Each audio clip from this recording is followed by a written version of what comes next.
Pour moi, la première chose est d'être d'accord que nous ne manquons pas de ressources, nous ne manquons pas de main-d'œuvre ni d'intelligence, mais peut-être nous manquons d'organisation et de perspective.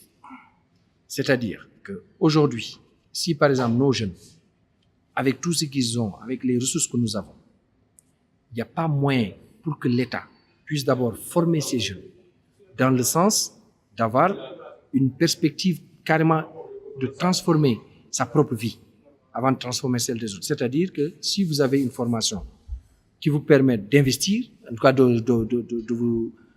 vous investir dans le développement, ce qui reste, c'est que l'État crée l'environnement.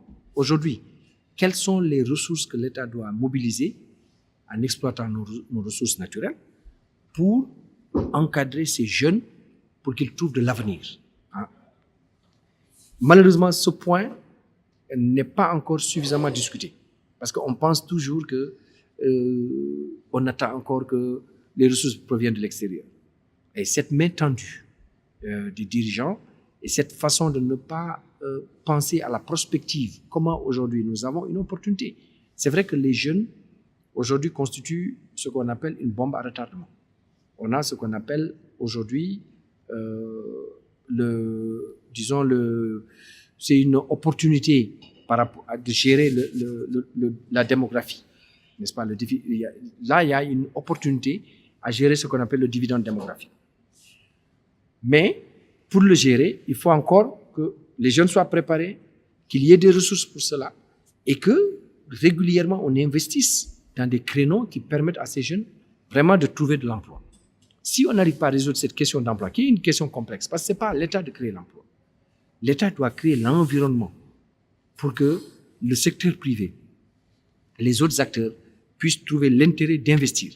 Parce qu'on a vu tout à l'heure qu'un migrant ne peut pas, par exemple, quand vous regardez même l'aménagement agricole, 1 hectare, ça tourne autour de 5 millions de francs CFA.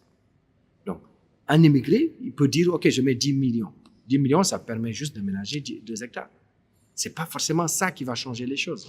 Par contre, si l'État trouve les moyens, quitte à s'investir sur le long terme, en investissant massivement dans la transformation même de nos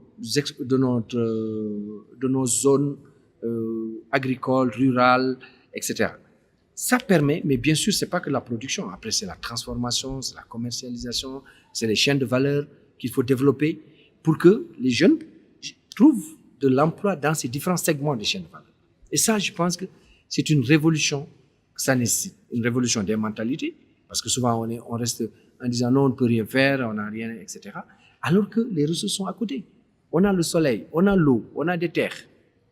Il suffit juste d'avoir un financement adapté pour que tout ça se mette en œuvre et que les jeunes arrivent à non seulement produire, mais les filles arrivent à transformer et finalement on change les perspectives de ces jeunes. Après, le principe d'aller en migration devient une alternative. C'est-à-dire que tu peux aller comme tu peux ne pas aller. Comme les Européens peuvent venir ou ne pas venir. Je pense qu'il y a un changement de paradigme important. Et ça commence par l'éducation. Ça commence par la formation, mais ça commence aussi par l'investissement massif. Aujourd'hui, un pays comme le Sénégal vient de découvrir du gaz et du pétrole avec la Mauritanie. Comment on fait ces ressources au lieu de penser à augmenter, par exemple, le train de vie de l'État? Comment faire avec les partenaires de développement et autres partenaires? Regarder, utiliser ces ressources pour investir dans des créneaux qui permettent aux jeunes de trouver un environnement favorable à l'investissement.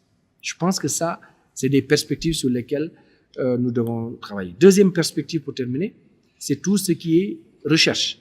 Parce qu'on oublie souvent que la recherche peut amener un changement structurel dans nos façons de faire. Parce que si on n'a pas d'évidence, on fait des politiques qui ne sont pas basées sur la science. Ça veut dire qu'on décide de dire, OK, on va investir tant nombre de milliards pour faire tel type d'infrastructure. Mais quelle est la viabilité économique de cette infrastructure? Quelle est la connectivité de cette infrastructure par rapport au bassin de production et de transformation? Comment relier cette infrastructure avec le bassin de consommation? Comment faire pour que ce qu'on produit ici ne pourrisse pas? Aujourd'hui, on a des fruits qui pourrissent en Casamance. Bon, il y a des efforts qui sont faits, par exemple, pour la Casamance aujourd'hui, avec le pont en Gambie. Je pense qu'il y a des efforts qui sont en train d'être faits, mais c'est des efforts qui doivent être massifs. Et il faudrait, c'est vrai que l'Europe a eu son plan Marshall, Aujourd'hui, nous devons penser à comment définitivement mettre suffisamment de ressources pour que l'Afrique puisse trouver l'opportunité de transformer son économie et de trouver l'occasion pour que ces jeunes trouvent de l'emploi et que ça diminue la pression sur le Nord, mais également ça puisse rééquilibrer les relations au niveau. Autrement, qu'est-ce qu'on va trouver? On va trouver malheureusement ce qui se passe aujourd'hui dans certains espaces du Sahel, Boko Haram, on va trouver de l'insécurité, on va trouver la guerre, on va trouver des conflits. Tous ces conflits sont liés à la maîtrise et à la gestion des ressources naturelles. Or, en anticipant la gestion de ces ressources, on arrive à créer un cadre qui soit un cadre utile pour le pays et pour la sous-région. Et c'est un cadre stabilisateur. Je crois que l'Europe a un intérêt, bien sûr l'Afrique en première ligne a un intérêt.